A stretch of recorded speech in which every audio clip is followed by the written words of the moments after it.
Hey, hi, hello. What are you up to? Whoa, hold on.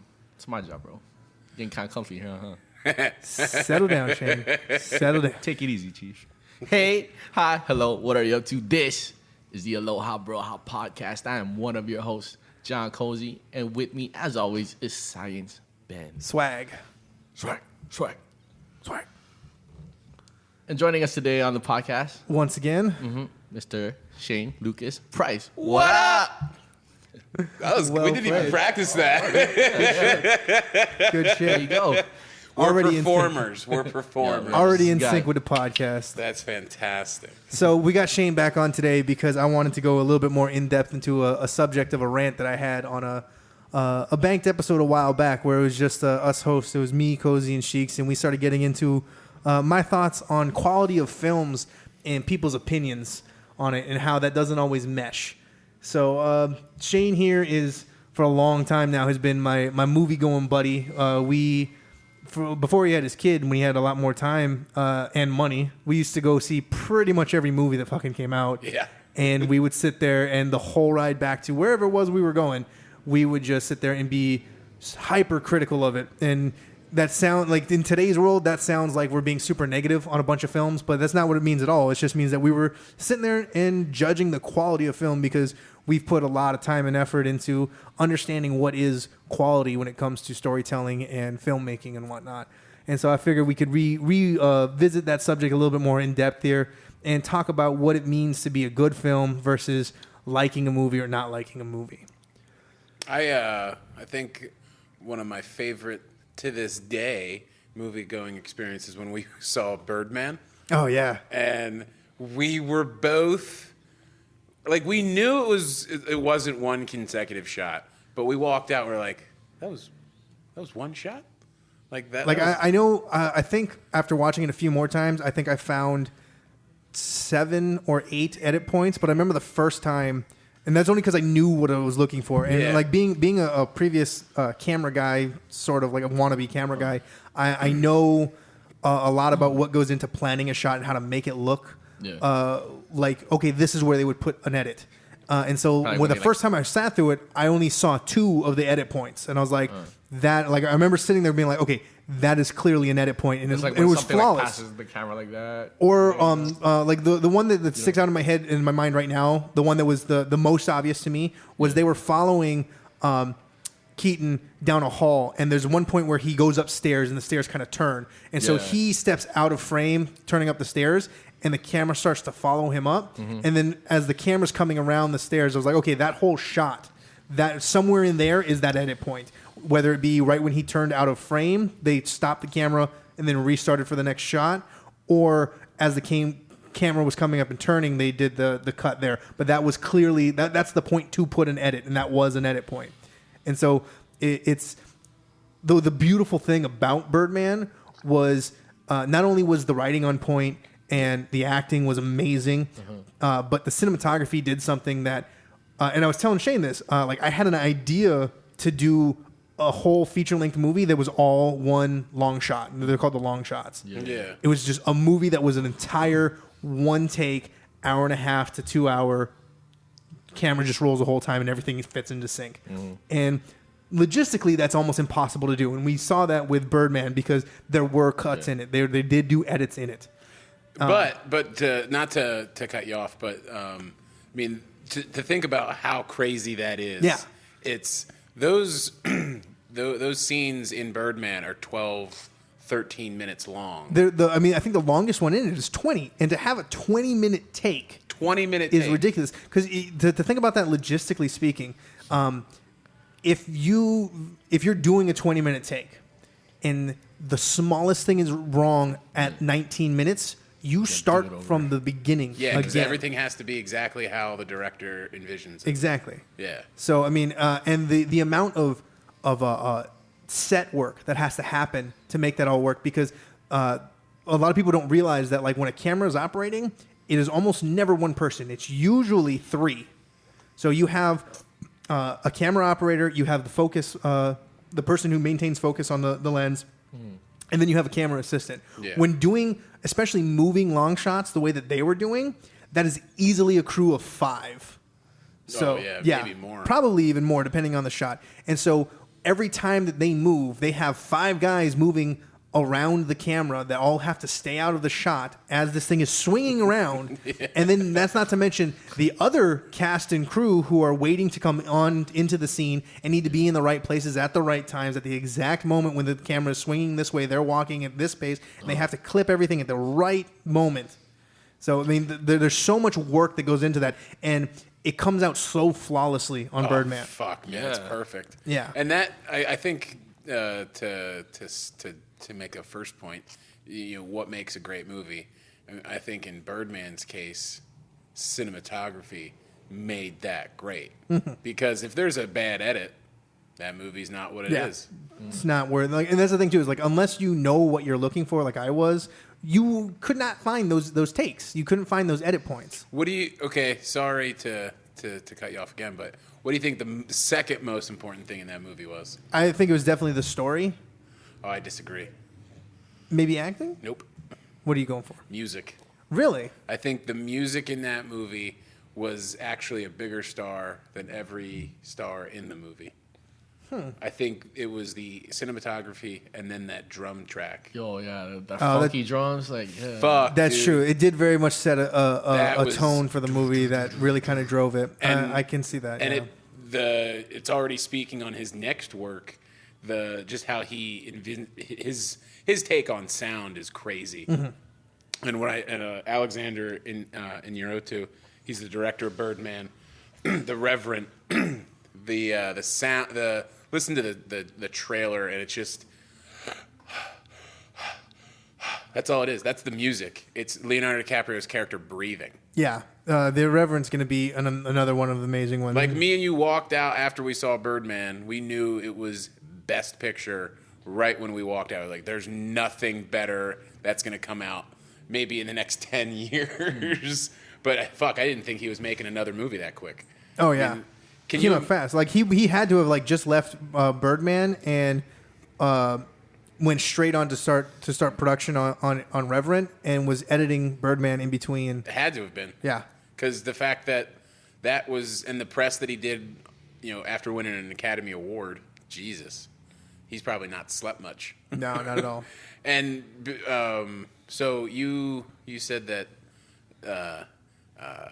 Avatar. Okay, so what spurred my rant last time was there was an announcement that started getting passed around that Avatar 2 was greenlit and it was going to be made.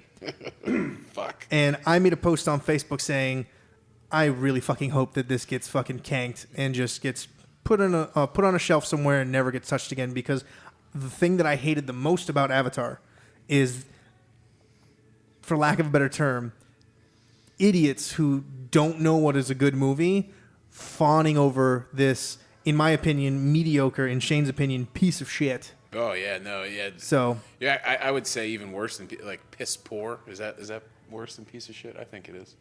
I would agree with you. Yeah. Yeah, I would totally agree with that. Like it is really bad, and this will piss you off even more. Not only did the sequel get greenlit, the third one was greenlit Oh too. God damn it! See, and I feel like there's some confidence that because I thought they were mediocre. I there was a lot wrong with them. Don't get me wrong. Terrible. But I don't think they were all and out bombs, and according to Leonard Maltin. But they were definitely not good. And the thing that pissed me off the most is just how much everyone fucking fawned over these films. And it was one of those instances where I could tell that most of these people had an opinion about this movie before they ever saw it and just stuck with that after seeing it. I don't even know if they saw it. I'm sure there's a bunch of people who are like, I love Avatar, never really fucking watched it. It is a tough movie to watch. It is, and it's a movie that if you didn't see it in theater, you cannot watch it on HBO because it just doesn't translate. It is it's a theater movie. Right. And when I say theater movies, it's a movie designed to be seen in the theater, not at your house, not on HBO, not rented. It is, a lot is lost in translation when it goes from the big screen to a small screen.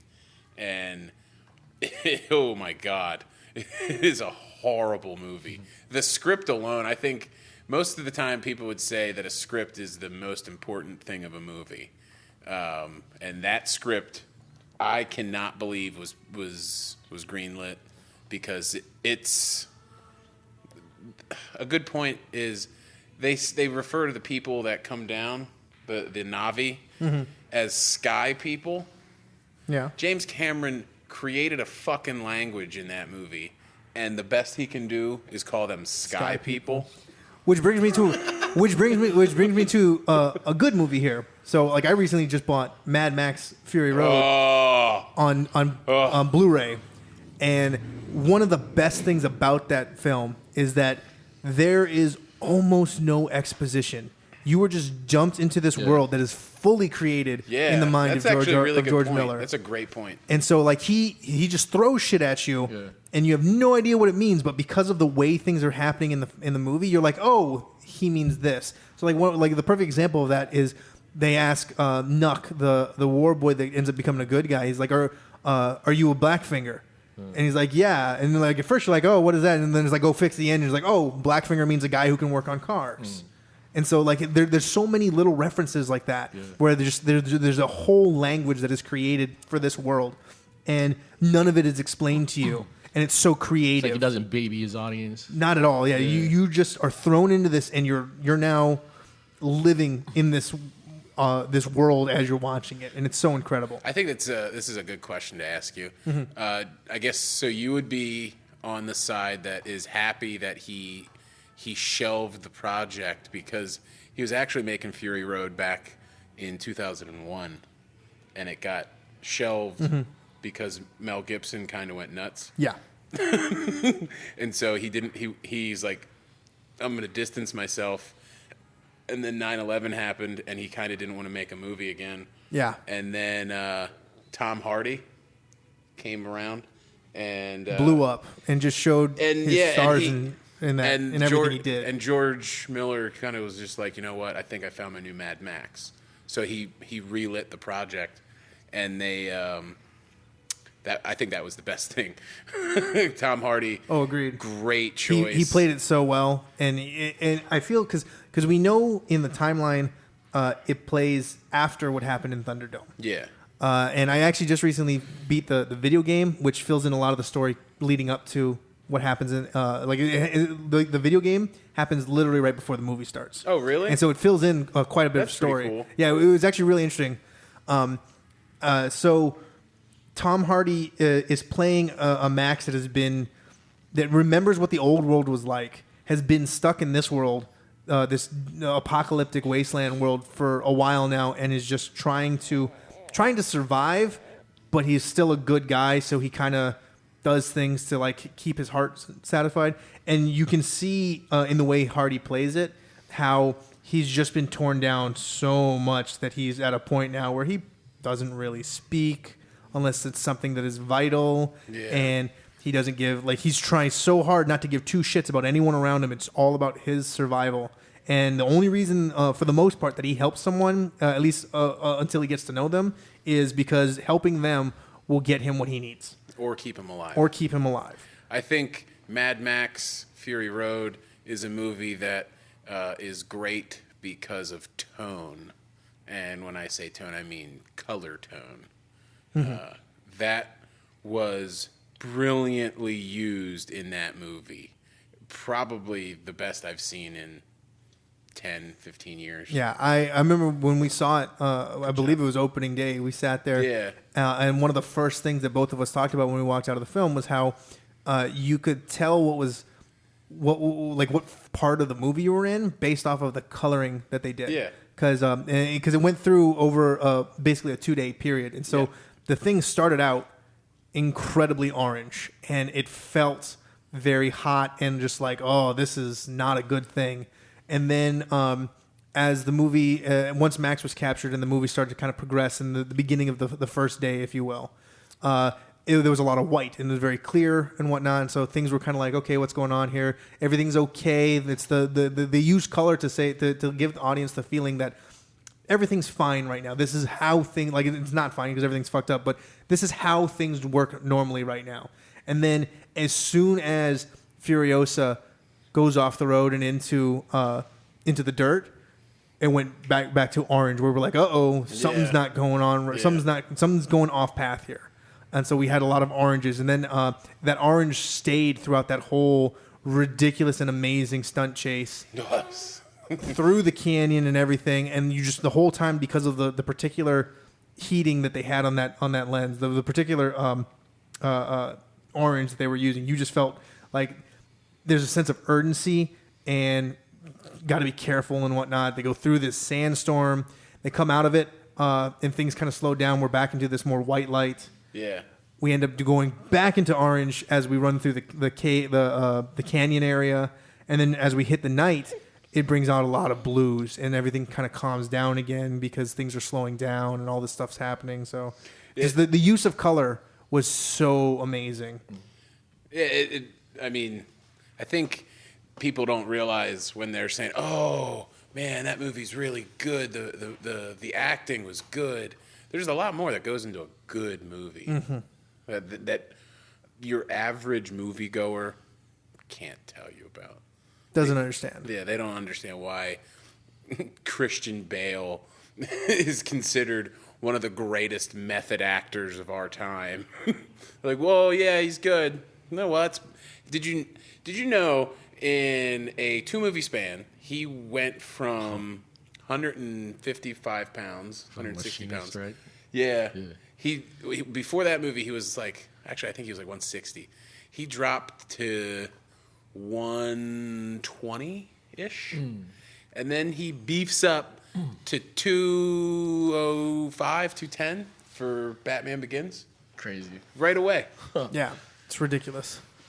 And then in between the Batman movies, he played Dickie Eklund, a crack addict, and lost even more weight. He went real skinny on that one. Yeah, even worse than the Machinist was crazy, but he had to get into this different mindset of a crack addict who the fighter, yeah.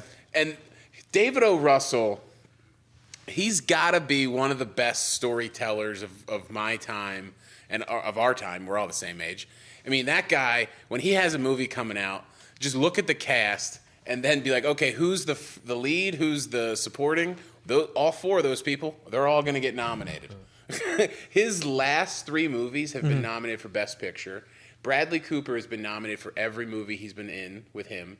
Same with Jennifer Lawrence. Yep. And they won. I mean, he is an absolute stud director. He might be the new Scorsese. I mean, it's ridiculous. Yeah, a lot of people, like, they know the term director because the business has made it famous, and they know, like, the term producer and whatnot, but most average moviegoers or film watchers have no idea what a director does and how big of an influence they have on the film. They know that they're there and that, they're the reason that the movie is the way it is, but they don't understand why.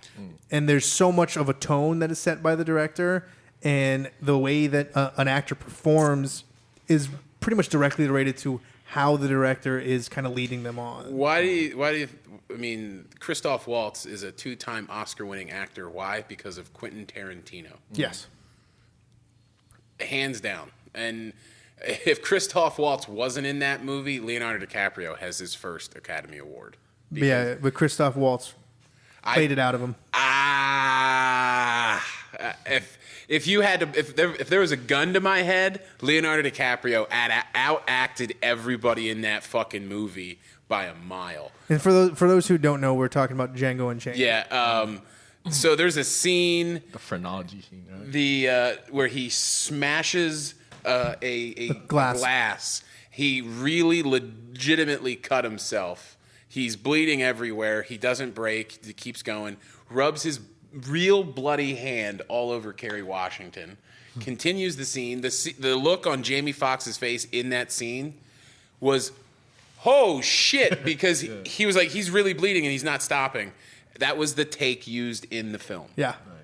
How does that, like, fuck? Well, that's the thing, is it was so good in an already good movie that I don't think most people realize that wasn't planned. It was unbelievable. I was sitting there thinking, like, wait, he's really bleeding. That doesn't, like, because I'm a, like you guys were talking before we started recording. You guys are going to go see Star Wars the day it comes out. Yeah. The second I can buy his new movie, Crazy Eight? Yeah, the Hateful Eight. Hateful Eight. That comes out Christmas Day. Yeah.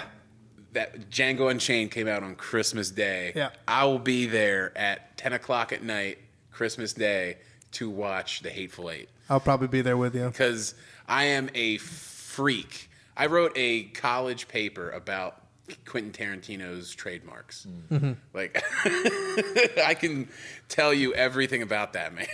He's an incredible phenomenal filmmaker. actor. Yeah. Oh my God. And he's retiring. He's only making one more movie and then he's done. That's yeah. Well, he's still gonna be producing, isn't he? No, he's done. He's completely stepping out. Completely stepping out. Ooh, that's gonna be interesting to see what fills that void. Nothing. Yeah, but you know they're gonna try. It's sort of like when Stanley Kubrick died. There wasn't anything that could take that holy shit, who's the guy that's going to take a project and make it a lot harder than it needs to be? Yeah. I was watching The Shining last night. Do you really think? Just side here, I want to get back to Tarantino. Do you really think he's gonna stay retired? Yeah. I feel like he's the kind of person that he's gonna, because he loves making movies. I'm going to be honest with you. I want to come back and do something. I like making Oscar predictions. It's a thing I love to do. Mm-hmm. I think The Hateful Eight might do it. I think it's the one. He's won twice. He has 2 Academy Awards, both for writing, Pulp Fiction and Django Unchained. But he doesn't have one for directing yet. Doesn't have one for directing. Doesn't have a Best Picture. Pulp Fiction should have won Best Picture, but fucking not Fargo. Forrest Gump won that year. It's funny how Steven Spielberg's always lurking around Tarantino because he has the Bridge of Spies coming out too. I think that this movie, we know very little about it. Bruce Dern is in it. Bruce Dern, I don't know how crazy you guys are with movies, but he was in Nebraska with Bob Odenkirk. If you guys like a really small market movie about a family reconnecting, check it out. Bob Odenkirk was in Breaking Bad. He's a really, really good actor. I think he should have got a supporting acting nom, but Bruce Dern got Best Acting nom for that. I think it's going to be a Fun movie. fact, Bruce Dern shares a birthday with me. Oh, that's cool. June 4th. That's really cool. I think Tarantino finally does it. Again, like, we don't know a whole bunch about it other than who's in it. Channing Tatum's in this movie, guys. I didn't know that. When did that get announced? Oh, a long time ago. How the fuck did I miss that? Dude, he's going to get some turns from people that we don't even know about. For sure. It's going to be one of the greatest movies. It will be the best Western ever made. To date. To date, and nothing will be made better because Tarantino's not going to make another Western. Well, you never like. I don't like to say in the future. I don't like to predict too terribly in the future because you never know. There could be some incredible stud that comes out of nowhere in like 10 years and just makes some of the greatest shit ever. Well, I mean, I'd like to say that the director of True Detective season 1 just had a movie released on Netflix. I think it's called The Beast of Nothing. Idris Elba's in it. And so I think Carrie. Is that the Netflix release? Yeah, okay. yeah. It's going to be nominated for Best Picture. Mark my words. And I think he has the potential of being that next big blown up director. Yeah, because I think he has the ability to make drama, action, thriller, horror. He was actually helmed on to do the reprise of It for the longest time. Really? The studio backed the money out, and he wanted to do two. He wanted to do a setup and then the story. Like, he wanted to do a reason why this clown is so fucked up. Right. So he wanted to do an establishing story and then the story that everyone knows. Right. The studio didn't want to fund that. He was going to do the first one bare bones, and he said it would. Trust me, it'll sell. Yeah. They didn't back it, so he was like, I'm gone. Yeah, that's one of the problems with the studio industry right now is it's all repeat stuff. It's just this is a formula, follow the formula, and we get money. Even if we take a loss doing the formula, at least we can fall on and say we did the formula. I mean, Jesus, we have every movie under the sun every summer blockbuster is a 3, 4. You know, that needs to stop. We just need a new movie. And then there's this year alone. There's probably 10 remakes of movies that shouldn't be remade. Point Break should never have been remade. The Crow should not be remade. I will say this. I agree. Point Break should not have been remade. This is gonna be an argument. You're about to say something bad. Oh, I haven't seen the movie. I haven't, but No one has. Yeah, Well, some people have. But probably. from what the trailer that they showed, which is always misleading. Don't say it. Don't say it. I know you're gonna. It looks good. No, I was gonna say it looks completely different from what Point Break was. Then why name it Point Break? That's what I'm saying. That's what I'm getting to. You know what they could have said? I would have been okay with inspired by Point Break. You know how they have those inspired by true events? Yeah. Why can't this just be inspired by Gary Busey and Keanu Reeves? From the insanity that is Gary Busey. That motherfucker used to be a good actor. He still kind of is. Did I say that? Oh, man, that's not... I loved him in Predator. He was really good in Point Break, and I think that's the only movie Gary Busey was ever actually good in. You didn't like him in Predator 2? No. Why not? No. Those movies, that was... Okay, those movies are fun. If you watch it now, it's like, not as good as it was when I watched it when I was young. This gets into the point I was making of there's a difference between a movie being good and liking a movie. Yeah. So like Predator 2, not a very good movie at all. I like it. Yeah, like it. Yeah. Yeah. It's a movie that I like, but it's totally a bad movie. Lake Placid. I love that movie. Air Force One. Oh, with Harrison Ford? Yeah, that movie is so not good. Yeah, no, Get off my plane. And that's actually a classic issue of the rant that I have about people liking movies, thinking that they're good. No, and it's a perfect example. Like I love the shit out of that movie too, but that's like you break it down, and the quality of that movie is not there. It doesn't have. It's not a good movie. I think that was the beginning of Harrison Ford whisper acting, wasn't it? Oh yeah, definitely. Showdown in Little Tokyo. Love the movie. Yeah. Terrible fucking movie. The movie has 8 different fucking endings. Even Showdown in Big Trouble in Little China. Terrible fucking movie. But Love so it. much fun. Love it. So much fun. I could watch that movie over and over and over Here's again. one that I bet you everybody listening to right now is thinking, Snakes on a Plane. Terrible movie. Love it.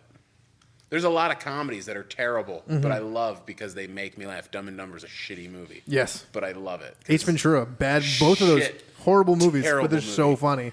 Oh, man, so painful.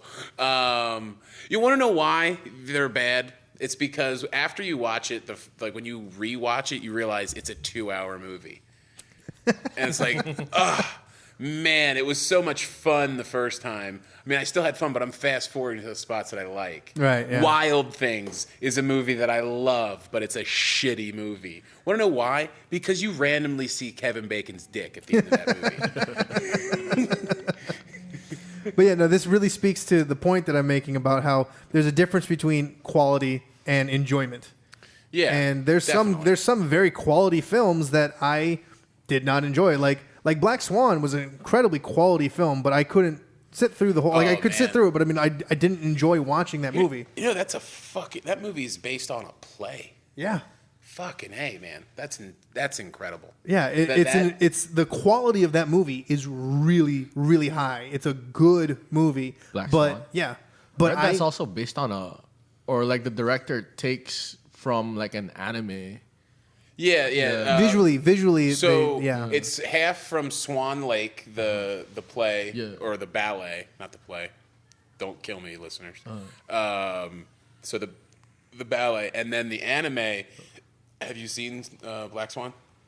Have you seen it? Yeah, I've seen Black Swan. Okay, so all the not ballet shit is the anime story, to where it's like the interacting between the daughter and the mother. It's just this really fucking weird dynamic, and the daughter essentially kills herself.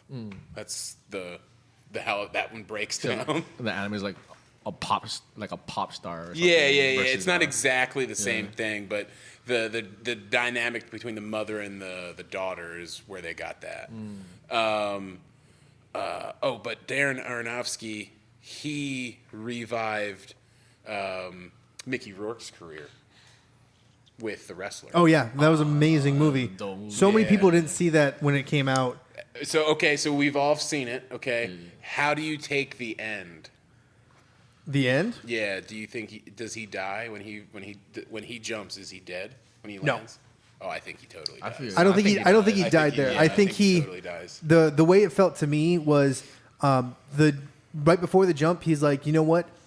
I'm going to die anyway, I think and I would rather die happy than what's I'm going getting on. goosebumps right now, guys. I have a Go ahead. Oh man. Okay, so Marissa Tomei's character is in the balcony. Mm-hmm. He doesn't see her. I think if he sees her, he gets down, and he doesn't jump. The fact that she walks away because she gets pissed because she does not want him up there. She fell in love with him, and he's already going back on the beginning of the movie when he fucks up and he doesn't meet his daughter at the time Yeah. that he should. He is fucking up. He shouldn't be up. He shouldn't be wrestling anymore.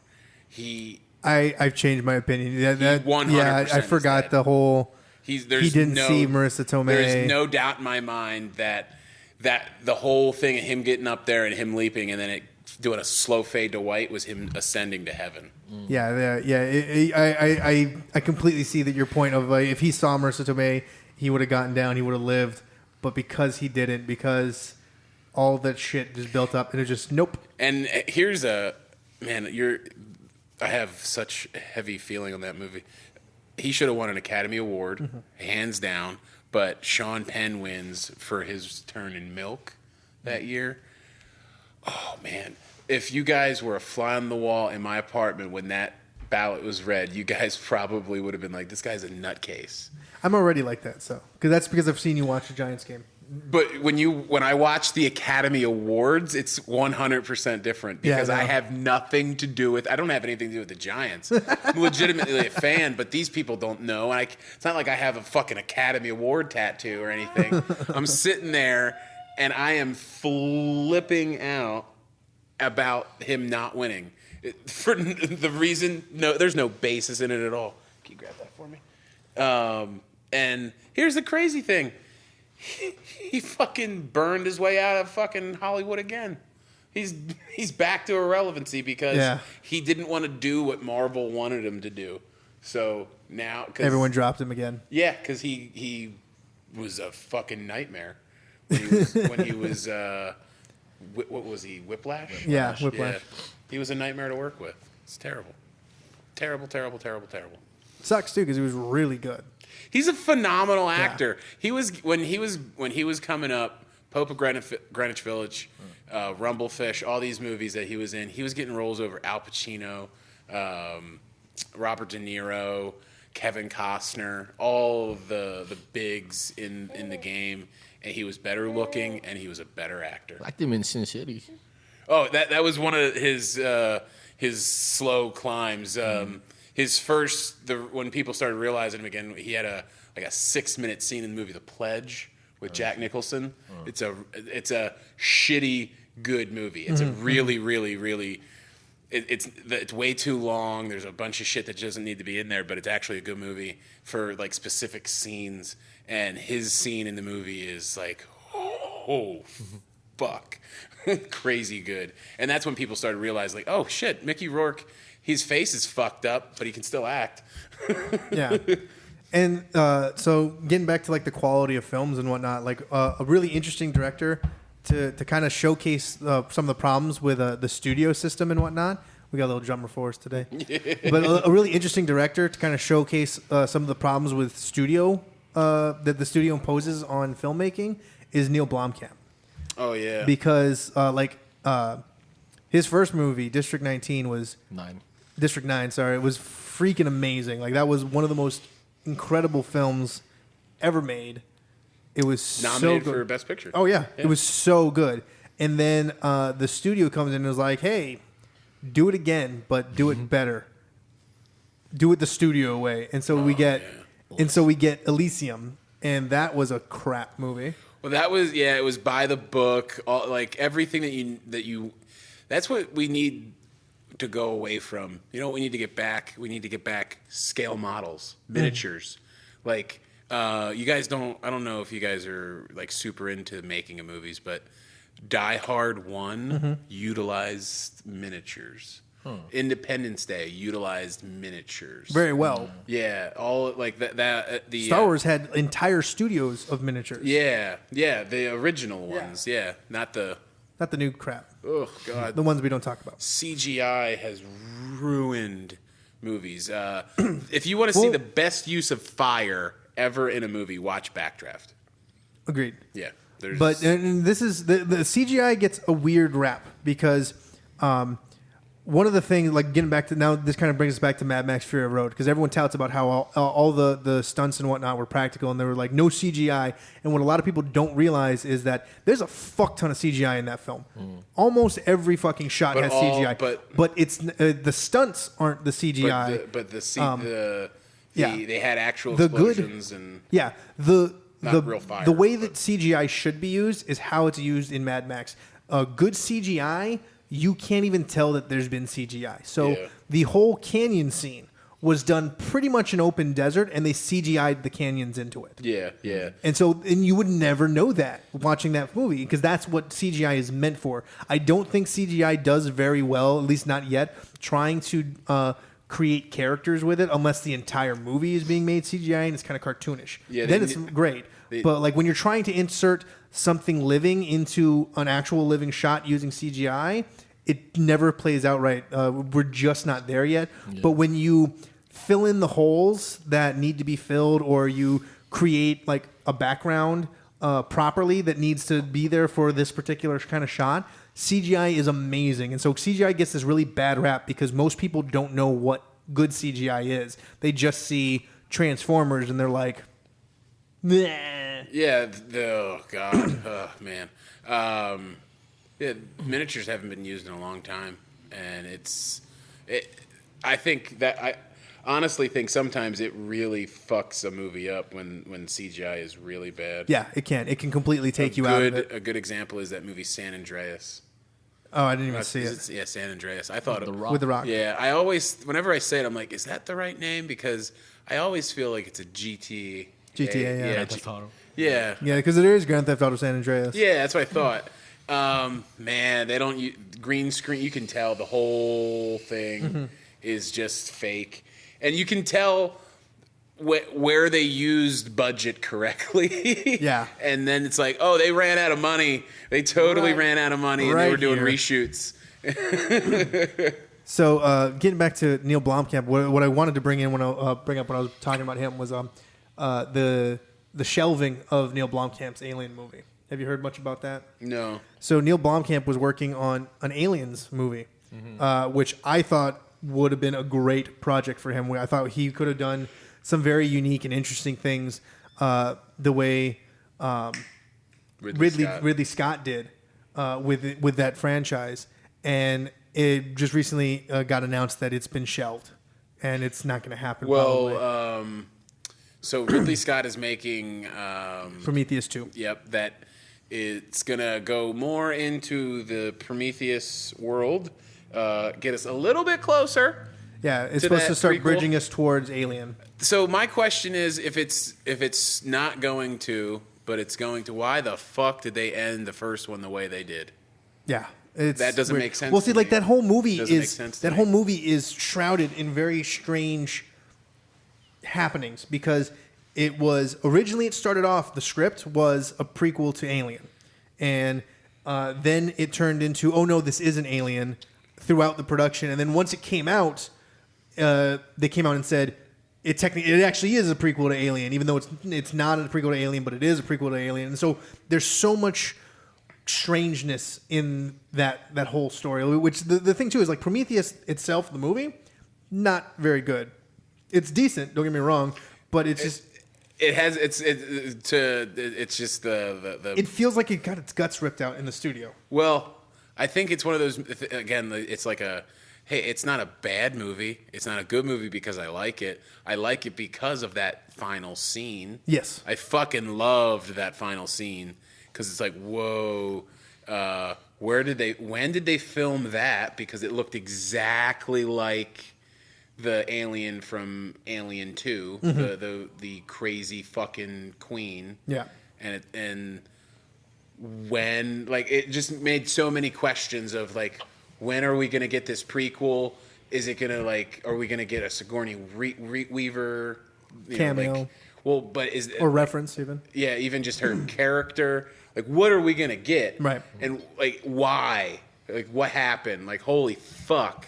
Because I love those Alien movies are fucking great. Oh, yeah. Oh, man. Yeah. Legitimately, that where they open the body and that thing comes out, that was none of the people there knew that was going to happen. They had no idea. No actor knew. Just Ridley knew. And all of their reactions was legitimate. He's agreeing with you. He's like, I know, Dad. I know. That's the kind of shit you like when it. When Well, it's a one of my scary favorite movie. things. One of my favorite things about Alien is while it is like Alien now, while that is like your classic sci-fi horror film. Yeah. It also has as the series kind of went on, and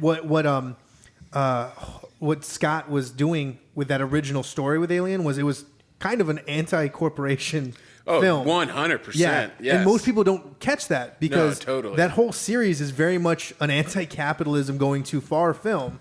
Because the whole kind of point of the Alien franchise is that there is this horrible, incredibly deadly, essentially weapon that is out there, and this corporation wants it and will go to any ends and sacrifice any people and endanger in the entire universe to try and get control over this weapon that we see again and again cannot be controlled. So it's sort of even a reference to nuclear power.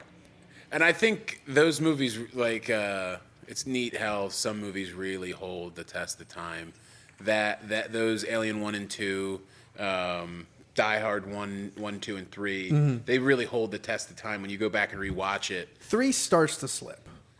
Die Hard? 3. With a Vengeance is good, though. It starts to slip. I don't disagree with you. Yeah. It's not. 4 is where it fell on its face. Here's the thing: 2 isn't even as good as the first one. No. The first one is where it's at. Oh, yeah. Of any action movie ever made, I think Die Hard 1 is the. And is the something to pinnacle. remember, too, is like that is this kind of gets into to genre quality and whatnot. It's Yeah. a great action movie, but as a overall film, not a great film. There's a lot of things. Well, They take a lot of liberties with it. well, I mean, fuck, but it's so. It's the quintessential action movie, especially of that time, and like it Also, defined action for a long time. I think it redefined action movies because you had action comedies after that. Lethal Weapon. Oh, yeah. Was a direct proponent from that because it's Right. like, hey, we can tell jokes in an action movie. Yeah. That's cool. Let's start doing that. Yeah, no, yeah, it was a genre defining film. Yeah. It has quality within its genre, but I'm just saying an overall quality of that film, it's not great. It's a Academy Award nominated movie. Yeah, Did you know that? Did you know that before I just said that? no. What did it get its nod for? Cinematography. I can see that. I can easily see that because it does have great cinematography. and sound mixing. So it's not like it's not like Bruce Willis or No. John McCall didn't get nominated. For I Best would Director, say I would say post Die Hard 3, Bruce Willis just gave up on acting. What do you think the best action movie after Die Hard is, though? The best action movie? but like, whoa, man. Well, honestly, for me, actually, no, that's more of a kung fu film. I was about to say Ong Bak, which is a Thai. Yeah, that's 100% a kung fu. martial arts film. Yeah. Shit, best action movie post Die Hard. So I Yes. can't include Die Hard. Cannot include Die Hard. Fuck, I'd have to think about that for a minute. All right, well, think about it for a Yeah, second. you and two then talk amongst yourselves. By the end of the podcast, I want your answer. Yeah. I also think that Shane Black. You guys, do you know who that is? Shane Black. Shane Black is the writer of Lethal Weapon, and he is the first director to get paid $1 million to direct a movie. Did not know that. Yeah, he got paid $1 million to direct Long Kiss Goodnight, which was a big fucking snooze fest. Because that's the perfect thing is this guy makes good movies, Lethal Weapon 1, 2, and 3. Let's give him a whole bunch of money and give him carte blanche, make any movie he wants, and he makes a snooze boring action movie with Samuel L. Jackson and Gina Davis. You've never seen that movie? Which one? So I'm thinking about this fucking. I'm trying to find an action movie here. I'm like concentrating real hard. Like I'm kind of leaning towards True Romance. Oh wow, good answer. Like I think That's a good that answer. might be the best That's action a really film. good answer. Yeah. Good answer. Fucking solid answer.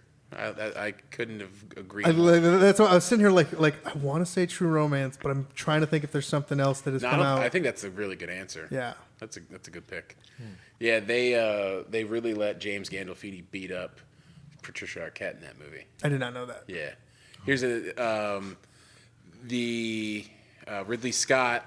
He called Quentin Tarantino, and he said, "Hey, I want to help you make some of these movies that you wrote." And so he was like, because he had just made Reservoir Dogs, Right. and so he was like, "What else do you got that's out there or that you've written?" And so he had Natural Born Killers, True Romance, and Pulp Fiction. Oh, Natural Born Killers is another great one. And he had Pulp Fiction, and so Tony wanted to do, he wanted to do Pulp Fiction. He was like, no, that's going to be mine. I want to direct that. Yeah. And so he was like, all right, how about you sell me the other 2 scripts and I'll direct those, so you can, I'll give you the money to be able to do that. So that's how Pulp Fiction got made. Well, that's also how Tarantino really got into the game. And he didn't take natural. He didn't go to college. He took Dove Simmons school. Yeah. Well, it's a lot like how because Kevin Smith and Quentin Tarantino are kind of the darlings of the independent scene. Yeah, they took a 3-day film school. Yeah. I took the same one. Dove Simmons is. Well, film school. I mean, Kevin Smith was going to a 3-month film school, and him and Scott Mosier dropped out. Or I think Scott Mosier stayed and finished, but Kevin Smith dropped out about a month and a half in, went back to Jersey, and they basically had an agreement between each other. Whoever gets production going first on a movie between the two of them will direct that movie, and the other one has to come and produce it. And that's how Clerks got made. Was Kevin Smith dropped out of film school, Scott Mosier stayed. Kevin Smith went home and wrote Clerks, and then put it all on credit cards, and then Scott Mosier came down and produced everything. Yeah, and that's how Closest to the Whole Productions was created too. Yeah. Yep. So incredible stuff. I love when I see Closest to the Whole Productions on other things that Kevin Smith isn't necessarily a part of. Yeah. But he's making money. Now everything that he does now is going all towards Smodcast Smodcast Productions, Smod Movies. Oh, did he sell Closest to the Whole? I believe so. Cool. I don't know if he sold it, but I know he's not really working with that anymore. I think someone else is at least running it because he's completely focused on Smod films. That's cool. So I know that. What's your favorite Kevin Smith movie? My favorite Kevin Smith movie, honestly, Red State. Red State is so amazing. Oh man, if you've never, have you seen that, Cozy? Yeah, I've seen it like the twice. fucking greatest Kevin Smith movie. I think it might be the best Kevin. That is what I loved about it is that is Kevin Smith's take on horror, and it is anyone who kind of shares his ideals like I do. I share a lot of similar ideals to Kevin Smith. That is a horrifying film. Fuck yeah, it is. Because I'm going to do a little spoiler here. So if you haven't seen Red State and you want to see the end, skip forward like 5 minutes because I'm about to say some shit right now. So the whole movie, you think that the bad guys is this religious cult and whatnot, and they are kind of the bad guys. Yeah. But the end of the movie just comes in, and you realize, no, they're not the people to be scared of. The fucking government is because of what they do to, like how they basically tell not the DEA, The firearms. yeah, it was the The initial, ATF. Yeah, ATF. The ATF. They basically say, just fucking kill him. Nobody lives. And then they end up not doing that, and some people do live. And the fucking the government just sinks them in a fucking hole, and it's like, no, they're never going to get seen again. There will be no trial. Like, they're disappearing right now, and they're going to be put into some prison where no one knows who the fuck they are, no one knows they're going to be there, and they are gone forever. And John Goodman got a raise. John Goodman got a raise. Dude, that movie, I didn't know anything about it going into it. I did not know it was going to be that good. It's so amazing. Oh, man. And Michael Michael Parks. He is, and my son. My son is pooping. Oh, yay. You know how Kevin Smith found Michael Parks?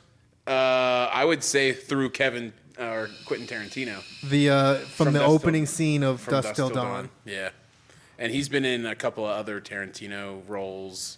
He's a spot actor. Have you seen Tusk yet? No. Is he in that? Yeah, he's the antagonist in Tusk. So he's actually... He's the main bad guy in Tusk. That's fantastic. So something to remember about Tusk, though, is that was literally him and Scott Mosier. The way that movie came about, and there's a great podcast if you go listen to that podcast. Okay. Him and Scott Mosier are doing Smodcast, and they're just reading about this ridiculous story that came out of Canada about a guy who was going to give free room and board to anyone who's willing to chill, but one of the conditions was they had to like dress up as a walrus and like act like a walrus for a little while every day and stuff like that. Like, it was really weird. It was just this weird thing that they read in some Canadian newspaper thing or Canadian website. And so him and Mosier are super fucking baked at this point. And then they just like come up with this script on air, on Smodcast. And they're just like turn it into a horror film about how the guy is really troubled and he had this long, hard life as a sailor and he was saved by a walrus, but then he had to end up like eating this walrus who had become really good friends with. Is that the actual story too? Yes.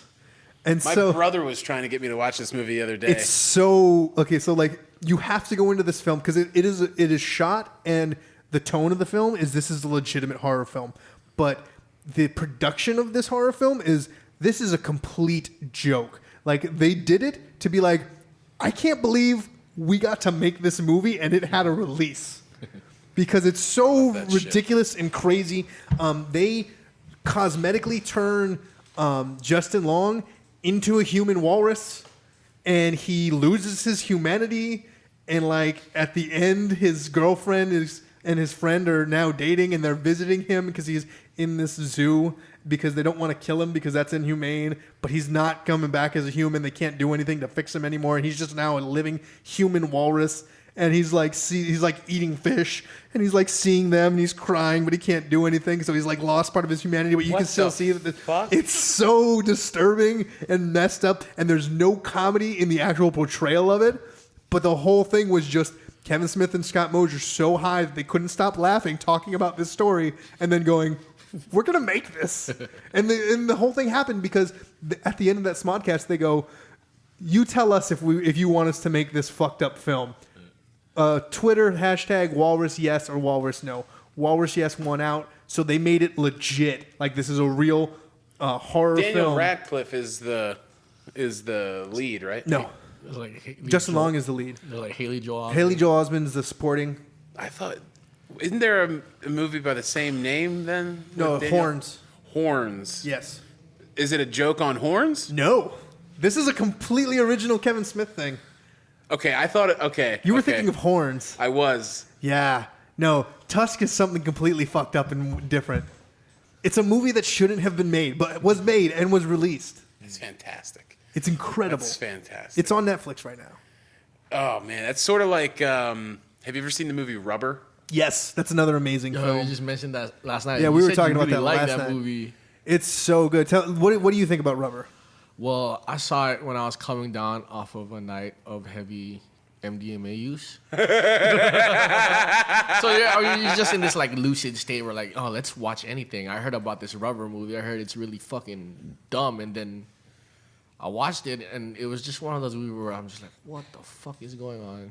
Yeah, At the end of it, I honestly thought that I was dumb Yeah. Like, I literally was like, wait, how long was that? And I didn't say no. Like, anywhere at some point, I didn't just go, I'm going to not watch this. Yeah, I love that movie. That movie is so esoteric. Ugh. Every time I think about it, I just go, hey, Shane, the first 5 minutes are a tire rolling down a fucking road. And then you actually watch it and you go, hey, Shane, you were wrong. The first 30 minutes is just a tire rolling around the desert. That's true. It's so true. It's such a bad movie. It's so bad. That's one of those movies where it borders so bad that it's incredible. Hold on. My another one that I love, but it's horrible. The original Last House on the Left. I haven't seen that one. Oh, have you seen the original Last? Oh my God. Okay, so in college, we a thing that my group of friends would do is we legitimately searched for movies that you hadn't really heard about, but were genuinely scary. Mm-hmm. Genuinely scary. And so we utilized school funds because someone was in the hierarchy of presidents and shit. So we did this little Saturday thing, or no, Friday night thing where the whole dorm voted on what they thought the scariest movie ever was. Okay. And by a landslide, original Last House on the Left was written down. Okay. So we went and found it. And we watched it. And we were all like, oh, fuck, this is going to be scary. Not at all. Not at all. It is so funny. There's this dude who's in this weird sweater the whole time, and he's a fucked up dude. Mm-hmm. He rapes a girl, but how fucked up his story, they totally change it in the new one. You kind of start rooting for him. Because throughout I don't know if it's something that is just like this in-joke, but like a piece of sweater got like fucked up, and throughout the movie, the sweater slowly gets fucked up. And you want the sweater to survive, and you want him to survive. And it is, this person randomly gets disemboweled, and the guy with the sweater, and it is the worst disembowel scene I've ever witnessed. Quality or disgusting? Quality. It was fucking horrible. Like, how did they even say, hey guys, how did that make the cut? Let's do that again, because that is clearly not a disembowel scene. There was like 4 drops of blood and then it was, we at the end of it, we're like, okay, let's put some pork in a car and drive on the pulley. Like we wanted to be scared after, like we were so not scared. Local jokes get you local work. I know, but that was an honest to God thing that we thought about doing. So for any listeners who aren't from Hawaii that maybe listen to this and are wondering what the fuck that was, the Poly is a supposedly haunted highway out here, and one of the big no-nos to do is you don't take pig or pork and drive across the Poly because something bad is going to happen. Is the belief, the superstition. So see, even Little Lord Commander's like, no, you don't do it. You don't do it. Yeah, he's like, why? I don't understand. So yeah, if you're ever in Hawaii and you want to be scared or see something weird happen, supposedly if you do that, something weird happen. I've driven across the fucking Poly with different pork things and nothing's happened. Yeah, so it's all superstition and fake. It's sort of like if you get on a plane on 9/11 now. Yeah, it's just talk. It's not real. Yeah, you're fine.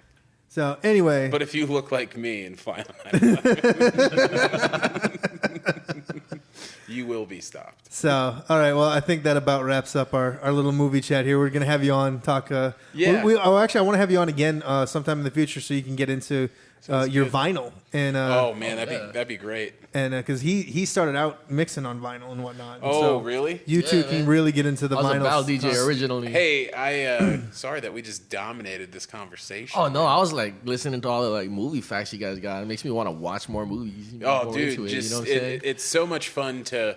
It's sort of like not to make it a longer episode, but it's sort of like a vinyl record, where a vinyl record is a more enjoyable music experience because you're taking the journey, you're reading the liner notes. Yeah. You're like, oh shit, they're thanking all these people. I've never heard of them. And then you research them, and then you find out a totally new class of music. Yeah. And that's how I watch movies. The same way. It's like, oh, that's really understand the movie, because all Tarantino's movies, they're heavily influenced by all these crazy spaghetti westerns, and you learn a ton. Oh yeah. The more you know about the director and their influences, the more you'll learn about movies. Yeah, after listening to you guys, I definitely want to like try and have a deeper appreciation for film.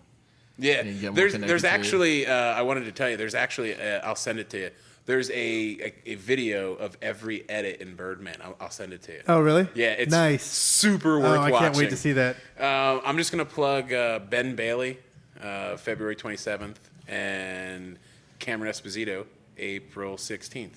All right. Yeah. So that's the shows we got coming up. Again, go to squadup.com, search those names, Ben Bailey and Cameron Esposito, and then type Hawaii next to their name, and that will pop up. You will find it. You can also go to the Aloha Broha Facebook page, and I will be posting links to get those tickets, or you can go follow Shane Lucas Price on all his social medias. He's Shane Lucas Price on pretty much everything. So go check him out. You will find links to our shows there. They are coming up. What do we got coming up on Greenleaf Check for coming up in February and beyond? Greenleaf Check. I'm not sure when the next party is. But there will be stuff. Keep there will be up stuff. on the Greenleaf Check website and the Greenleaf Check Facebook. You'll find out all the information there. Yep, you can follow me at John Cozy on Twitter, Instagram, Facebook, and all that shit. Make sure you subscribe to the Aloha Broha YouTube channel, youtube.com/Aloha Broha TV. We're coming up with a bunch of regular content for you guys. Quality's working on a pro wrestling themed show.